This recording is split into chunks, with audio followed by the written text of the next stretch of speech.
igreja persistente é uma igreja gloriosa. Uma família persistente é uma família que vive promessas. Um homem persistente é um homem que não tem uma jornada inconstante. A persistência é algo indispensável para quem quer construir uma história com Deus. Nossos desafios nem sempre são saber lidar com os topos, mas muitas vezes, Malaquias, o nosso desafio é saber lidar com os vales. Nossos desafios nem sempre são lidar com o dia bom, mas normalmente a gente tem muitos desafios quando precisa se posicionar no dia mau. Mas eu quero profetizar algo sobre você antes da gente entrar nessa palavra. Você vai dar conta. Você já venceu desafios maiores, você já enfrentou gigantes maiores. E se você está de pé é porque nenhum deles parou você. Eu profetizo em nome de Jesus, você e a sua casa permanecerão aonde o Senhor colocou você. Você recebe isso, diga amém. Fala para alguém perto de você, você vai dar conta. Vamos, fala para alguém, encoraja alguém, dá um sorriso para quem está do seu lado, fala, irmão, você vai dar conta. Eu creio nisso, eu profetizo, o ambiente que testemunhou os seus fracassos vai testemunhar os seus milagres. Você crê nisso? Primeira coisa que eu quero falar sobre persistência é que conceitualmente existe uma diferença gritante entre o que é insistir e o que é persistir. Por mais que às vezes a gente confunda os temas, persistência não tem nada a ver com insistência. Insistência significa forçar uma porta que Deus nunca abriu. Persistência significa permanecer até que Deus cumpra o que Ele prometeu. Insistência significa a gente insistir em um projeto pessoal. Tem muita gente que faliu empresas, que liquidou patrimônios, que perdeu casamentos, que abriu mão de amizades, que desfez alianças. Por quê? Porque está insistindo em algo que Deus nunca te pediu para fazer. A persistência não. A persistência, ela vai te cobrar muitas coisas, mas o preço da persistência nunca vai ser a tua família, a tua pureza, o teu ministério, porque um homem persistente é alguém que está debaixo de uma palavra. E quem caminha debaixo de uma palavra, guarda isso aqui em nome de Jesus, irmão, tem que entender que nenhum sucesso ministerial ou profissional justifica um fracasso familiar. Vou falar isso de novo, alguém vai pegar isso daqui. Nenhum sucesso ministerial justifica um fracasso familiar. Nenhum sucesso profissional justifica um fracasso familiar. Quando a gente não discerne o que estamos persistindo e em que estamos insistindo, a gente pode estar sacrificando a nossa família em prol de algo que a gente acredita que é bom. Mas nem tudo que é bom é para você. Nem tudo que faz sentido é de Deus para você.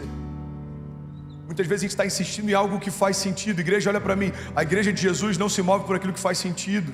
O sobrenatural nunca fez sentido. Andar sobre as águas não faz sentido. O morto de 4 dias de ressuscitar não faz sentido. A adoração de um povo em volta das muralhas, fazendo com que essa muralha caia, não faz sentido. Um homem construindo uma arca ao longo de décadas para sobreviver a um dilúvio, não faz sentido. Deus pegar alguém que fazia parte de uma família que confeccionava imagens de santos pagãos, de deuses pagãos, e pegar esse homem, tirar do meio da parentela e transformá-lo no herói da fé, no pai da fé, não faz sentido. Pegar alguém como José, que era cativo, e transformá-lo no governador do Egito, não faz sentido. Mas o sobrenatural de Deus se expressa em meio à impossibilidade. Muitas vezes a gente insiste em algo que faz sentido e não persiste em algo que não faz sentido. Mas tudo que Deus vai te chamar para viver sempre vai partir de uma premissa de impossibilidade. O que é natural você faz sozinho, Relei. O que é sobrenatural você só faz com Deus. O que é difícil você faz sozinho. O que é impossível só Deus faz com você. Alguém comigo aqui, diga amém. Insistência é quando forçamos portas. Persistência é quando caminhamos debaixo de uma palavra. André, como discernir? É simples. Você tem uma palavra para fazer o que faz?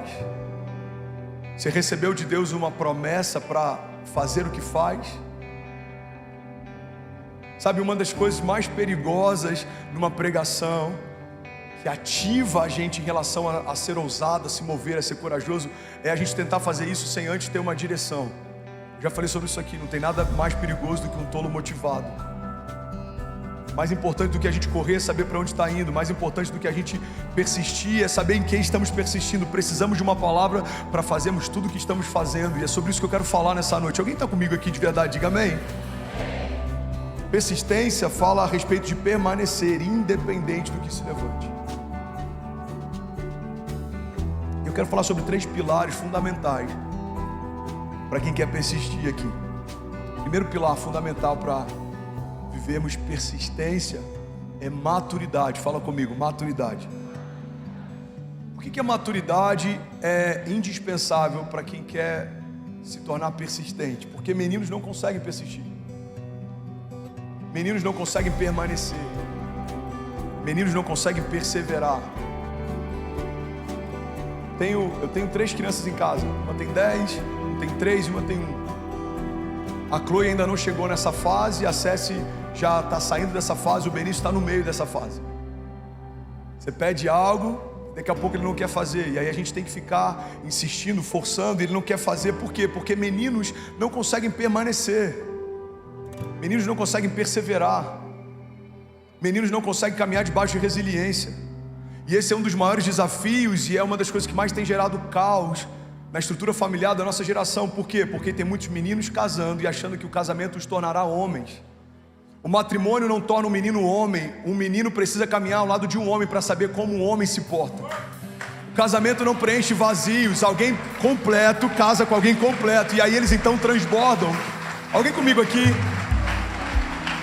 Tem muita gente que está se frustrando com o relacionamento porque tem um vazio, casa com alguém que carrega um vazio e acredita que o casamento vai suprir esse vazio. Tem muita gente apaixonada que ama o outro e se divorciou. Por quê? Porque não conseguiu suprir sua expectativa, mas o outro não vai conseguir suprir algo que só Deus pode suprir. Um homem completo, quando casa com uma mulher completa, existe agora um canal de transbordo. Você está cheio, casou com alguém cheio, vocês vão transbordar, mas não dá para esperar que um indivíduo supra de alguém algo que só o próprio Deus pode suprir. Alguém comigo aqui, diga amém.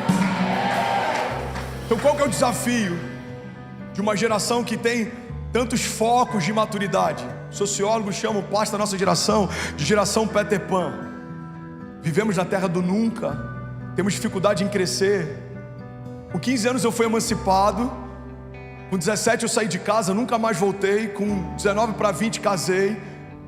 Mas tem pessoas hoje que com 30 ainda estão tentando entender o que vão fazer da vida. Esses dias uma mulher precisou entrar com um processo, se eu não me engano na Itália, para poder remover o filho de dentro de casa. Ele tem 40 anos e não queria sair. Eu espero que eu não tenha dado ideia para ninguém aqui. Deve ter pai falando assim: amor, você conhece um advogado bom? Essa semana Giuseppe vai sair de casa. A gente precisa, irmão, precisa estar debaixo de uma palavra de Deus para nos tornarmos maduros e resilientes. Senão a gente vai viver inconstante. Meninos não conseguem persistir, meninos não conseguem permanecer, meninos não conseguem perseverar. A perseverança é uma arte que a gente adquire ao longo das batalhas, porque Deus sempre seleciona homens marcados para marcar a história. Ele pega Gideão está no meio do lagar, ele pega vários heróis da fé. José, quando é levantado como governador, está liderando dentro do cativeiro. Ele pega João Batista, a voz que clama no deserto. Ele se alimentava de mel silvestre, de gafanhotos, estava no meio do deserto, clamando, estabelecendo um caminho para o Messias. Jesus chama homens ocupados com ofícios. Por quê? Porque Deus sempre vai pegar pessoas que não estão prontas e são improváveis, mas precisam ser comprometidas com algo. Eu não estou pronto para estar onde eu estou, eu não estava pronto para assumir o que o Senhor me fez assumir, mas eu sempre fui comprometido com tudo que Ele me confiou. Quando eu liderava uma célula, um GC, com 15 jovens na garagem da minha casa, aquilo ali tinha de mim, de Kezinha, o mesmo afinco que tem uma igreja com 15 mil pessoas. E esse é um princípio: aquele que é fiel no pouco, sobre o muito será colocado. A gente sempre cuidou de tudo que o Senhor nos confiou, como se aquilo fosse tudo que a gente tinha, porque de fato aquilo que o Senhor te confia é tudo que você tem. Se você for um bom mordomo e for zeloso e permanecer e persistir, o Senhor te confiará mais, Ele aumentará o tamanho da tua bandeja, as coisas que coloca sobre ela. E se você permanecer como bom mordomo, a cada nova estação o Senhor te confiará mais coisas. Por quê? Porque homens governam, meninos não. Meninos fazem o que querem fazer, homens fazem o que têm que fazer. Meninos fazem o que querem fazer, homens fazem o que têm que fazer. A gente viu agora nessa questão entre Palestina e Israel, cidadãos retornando para Israel para poder lutar e defender o seu país. Eu não vou nem entrar nesse assunto, embora seja muito óbvio o que está acontecendo, mas o ponto é: existe uma consciência de civilidade e de necessidade de se posicionar e se portar em cada cidadão de Israel, a tal ponto que meninas e homens sabem que são soldados em potencial, e para manter aquele estado de pé precisam servir. Eles não servem necessariamente porque gostariam, mas todos eles servem porque têm que servir. A gente está vendo uma geração que abre mão de chamado, abre mão de ministério, abre mão de qualquer coisa. Por quê? Porque não quer enfrentar o processo. Eu já falei isso aqui, vai ser canal de vida para alguém. Alguém está recebendo algo de Deus aqui nessa noite? Diga amém. Quando você aceita gerar algo, você vai ter que enfrentar obrigatoriamente algum tipo de dor. Ou você vai enfrentar as dores de parto, ou você vai enfrentar as dores do aborto. Tem gente abortando sonhos de Deus, promessas de Deus, abortando casamento, matrimônio, família, promessas. Por quê? Porque o processo dói. Irmão, abortar dói também. A diferença é que as dores de parto passam e você tem uma vida para sempre. As dores do aborto passam, mas você tem culpa para sempre. Eu falei sobre isso semana passada. Uma atriz global que falou algo que me impactou. Eu vi esses dias um Reels dela. Ela falou: há 35 anos atrás eu abortei o meu filho. Hoje o filho que eu matei teria 35 anos de idade. Precisamos ter esse mesmo nível de consciência para as promessas de Deus. Se Deus fez uma promessa e você não está gerando, obrigatoriamente você está sufocando ela. Deus te prometeu algo, Deus te confiou algo, Deus fez promessas para você que elas antecedem a tua existência. Então precisamos permanecer, precisamos persistir para que se cumpra a promessa que o Senhor nos fez. Você não vai ficar inconstante na tua jornada, você não vai ficar batendo cabeça, você não vai ficar andando em círculo. Eu profetizo em nome de Jesus, você vai viver o que Deus te chamou para viver. Você pode declarar isso com autoridade. Diga: eu sou quem Deus diz que eu sou.